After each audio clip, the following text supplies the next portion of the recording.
it's Jasper, and today we are going to be reading Chapter 6 of The Princess and the Goblin.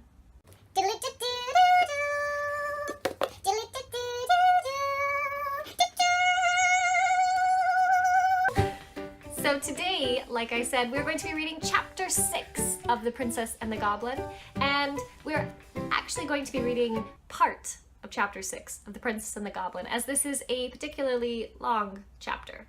Pairing with today's reading is the ever-surprising choice of coffee! It's always coffee. Feels like the last 100 times it's been coffee, but the last 100 times I've been sleepy, so coffee is a good choice.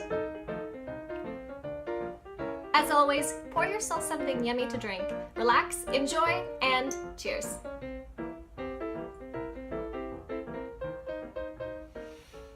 Chapter 6, The Little Miner. The next day, the great cloud still hung over the mountain, and the rain poured like water from a full sponge. The princess was very fond of being outdoors, and she nearly cried when she saw that the weather was no better. But the mist was not of such a dark, dingy gray. There was light in it, and as the hours went on, it grew brighter and brighter until it was almost too brilliant to look at.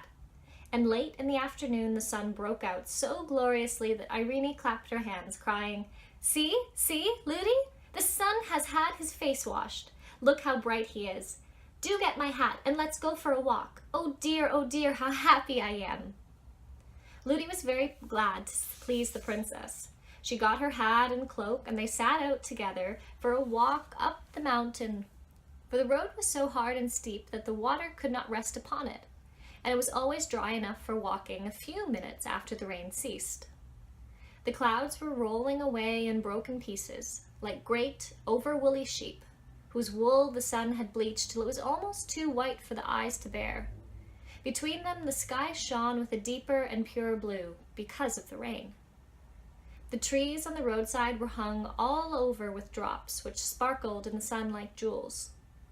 The only thing that was no brighter for the rain were the brooks that ran down the mountain. They had changed from the clearness of crystal to a muddy brown, for what they lost in color, they gained in sound. Or at least in noise, for a brook, when it is swollen, is not so musical as before. But Irene was in raptures with the great brown streams tumbling down everywhere, and Ludi shared in her delight, for she too had been confined to the house for 3 days. At length she observed that the sun was getting low, and said it was time to be getting back.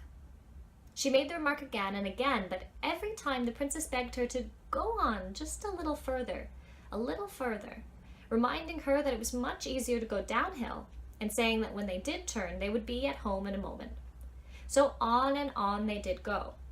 Now to look at a group of ferns, whose tops a streaming was pouring in a watery arch, now to pick a shining stone from a rock by the wayside, now to watch the flight of some bird.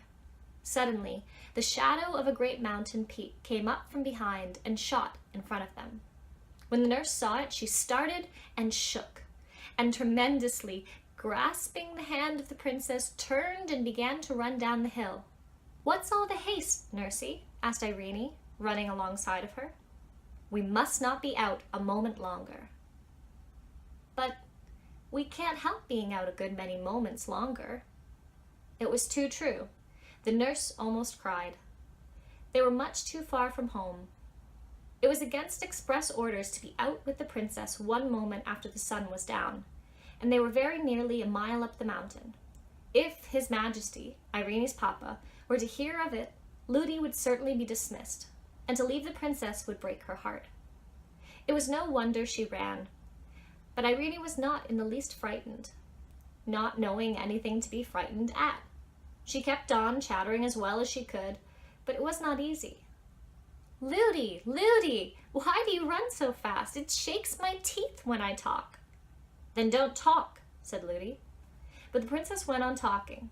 She was always saying, "Look, look, Ludi," but Ludi paid no more heed to anything she said, only ran on.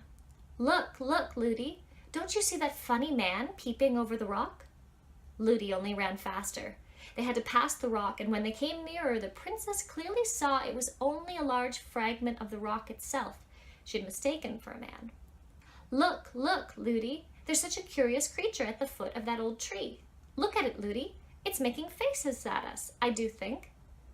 Ludi gave a stifled cry and ran faster still, so fast that Irene's legs could not help but keep up with her, and she fell with a clash. It was a hard downhill road, and she had been running very fast, so it was no wonder she began to cry. This put the nurse nearly beside herself, but all she could do was to run on the moment she got the princess on her feet again.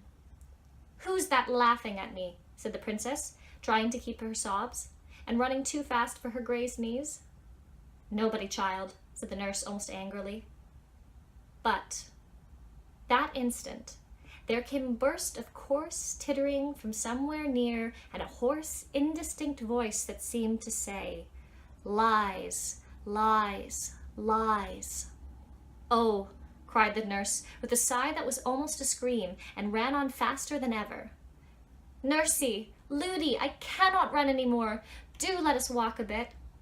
"What am I to do?" said the nurse. "Here, I will carry you." She caught her up and found her much too heavy to run with, and had to set her down again. Then she looked wildly about her, gave a great cry, and said, "We've taken the wrong turn somewhere, and I don't know where we are. We are lost, lost."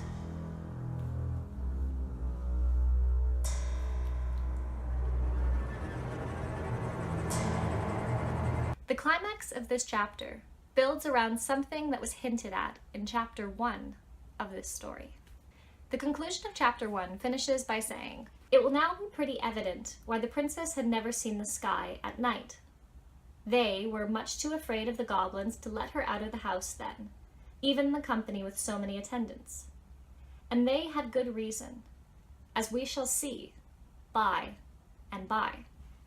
This chapter builds around a climax which is based in this "and we shall see by and by," as we catch a glimpse of the reality of the dangers awaiting the princess. Now we begin to see this as Ludi notices the sun going down a bit, and she makes the remark that maybe we should be getting back soon.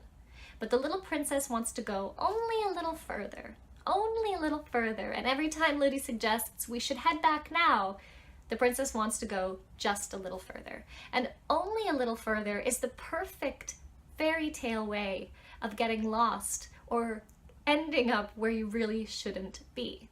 The next build is when we see the sun has completely gone down, and Ludi realizes they are standing in the shadow of the mountain, something that is hinted at as being very, very dangerous.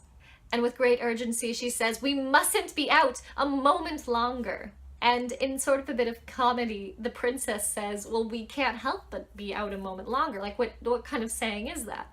And what's interesting about this pairing of Ludi's urgency and Princess Irene's sort of comic responses is that it heightens the climax that's being built here. Another example of this is when they're running and Princess Irene is like, "I can't run and talk, it makes my teeth chatter." And Ludi is just like, "Then don't talk, just keep running." And these sort of comedic toned things that Princess Irene says comes largely out of her lack of understanding, her lack of, she's not been in the loop. The servants have been told the princess is not to go out at night, but Princess Irene doesn't know she's not supposed to be out at night. The servants have been told about the goblins and the threat they are to the princess, but the princess doesn't even know about goblins. We see this build when Princess Irene steps a little closer to understanding the thing that makes Ludi afraid. She begins to see faces as they run through the dark, and the narrator seems to insinuate that as they, she sees a face up ahead, and as she gets closer, oh, it was just a rock, and oh, it was just a tree stump. But there's something in the description that says maybe that thing wanted you to think it was a rock. Maybe it wanted you to think it was a tree stump. But in reality, there are these little faces in the dark. And this thing that has been kept secret from the princess, the identity of the goblins, is now going to be revealed whether Ludi can help it or not. And again, this tension builds when the princess trips and falls and she begins to cry, and then she hears somebody laughing at her, and it says to Ludi, with a lot of indignation because she's a princess, "Who's laughing at me? Who is that? Who's doing that?" And Ludi says, "No one." And then from the forest comes this murmuring of voices that says, lies, lies, lies. And it is so, it's just the kind of moment you'd really like to see put out on film, because it is just terrifying. Again, there is this great tension building because we know the princess is not supposed to be at night. We know that something with the goblins could happen. But like the princess, we don't know everything. And there's also this tension because the princess isn't supposed to know about goblins, and the goblins, she's seeing them and they're talking to her, and it's happening. What I love about the way the climax in this chapter builds is what it builds around. Ludi can no longer keep the secret from the princess because the secret has come for the princess. And I think that's just delightfully creepy and perfect, and just the sort of thing you'd want as a tagline on the back of a book or on a movie. I would love to hear what it is you guys think about this bit of the chapter, and what it is you think about maybe what happens next. Comment down below. As always, I hope whatever you've been drinking has been good, that the conversation and story have been a fair match. Cheers and cheers.